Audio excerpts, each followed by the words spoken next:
ate ekyo kisigaza keda kikantono negenda ma sifaayo kasito omutuuze omwogeredde omutuuze si mutuuze sebo muki naawe oli mu buwambe batutwalako ewaffe mwe mulowooza muli seefu kuba abantu bonna basirise balowoozaakoni naye kubuulira Buganda ttaka mugenda kunoonya ewammwe nga temukyalabawo nga mwenna mufuuse emmomboze nze ne bw'otompa kuteesa naye ng'ettaka lyaffe weeriri wano tewali gy'osobola kgenda n'ojooga abantu nga bwe babajooga wano mu Buganda obutakwatagana mu opposition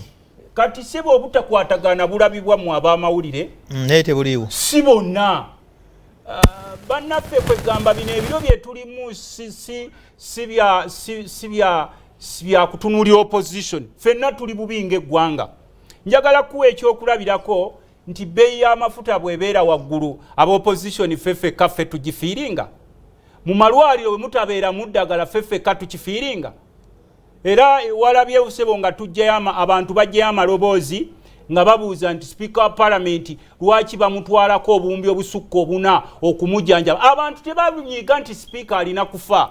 naye balaga ennyiike nti mu malwaliro teri ddagala naffe abalonzi mutufeeko nze era ne bwe ndiba nga nze Luttamaguzi banfulumya ebweru w'eggwanga nti banteekeko biliyoni 2 mugambe nti oyo mubaka wa Parliament mumujjanjabire Nakaseke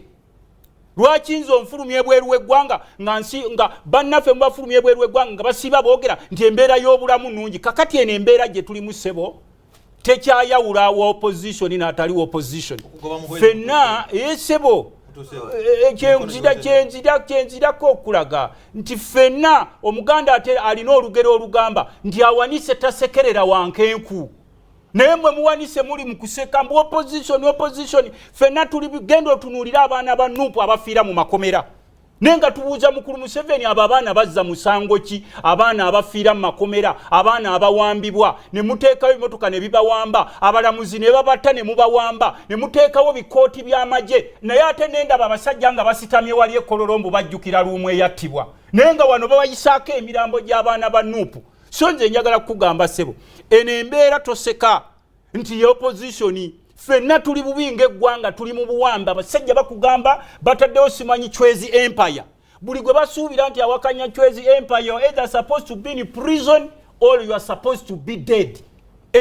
ffenna kye twalivuddeyo okuvumirira era ssebo kino kikugamba nti ffe bwe tuba tutudde mu Parliament ne waakubadde tuli ku luuyi luno olw'eside eno we are not opposing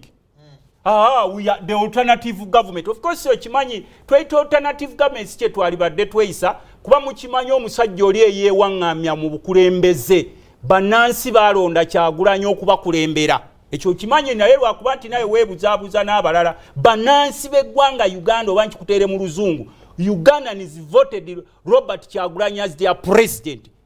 okuba nti n'abakulembera so kakati gwe esebo obadde ogamba bayambe nyumba yemenye boke President Museveni yamba yes kakati okuba nti Maradona yateebesa mukono tekyagisaawo golo y'okugibala Maradona mu World Cup yateebesa mukono bagiyita batya they called it a goal but it was not genuine nkugambye ne mwami Museveni andaba akimanyi entebe gyatuddemu si yagiwangula ate era tusiba tuwogera nti mwaba tutunuulira nga aba opposition ekiseera kigenda kutuuka nga munoonya ababoogera nga temubalabe kisooka bannammwe bwe bayimirirawo kati njagala kuwa ekyokulabirako waliwo asobola okukeera ku makya n'agamba nti no Bassegirinyo ba Honorable Segirinyo ba Honorable Sewanyana baali badde bafuna obwenkanya kubanga ne institutions zonna ezalivuddeyo ng'ez'abalamuzi ogenda okulaba sebo bataddewo wali ekooti march ezaabwe abaana ne bajja batukuba embiriizi batujjamu egundi batutwala naye ng'abali kukola ebyo bannansi baffe abasajja muyita wano kuba abamu mugenda ne mubavunnamira nga mugenza okukima akagoye ewa mukulu Museveni ne mumugamba nti yadde abaana ba Nuupu battibwa yadde bawambibwa ffe ebyo tetubiraba ffe tutunuulidde kamuwogo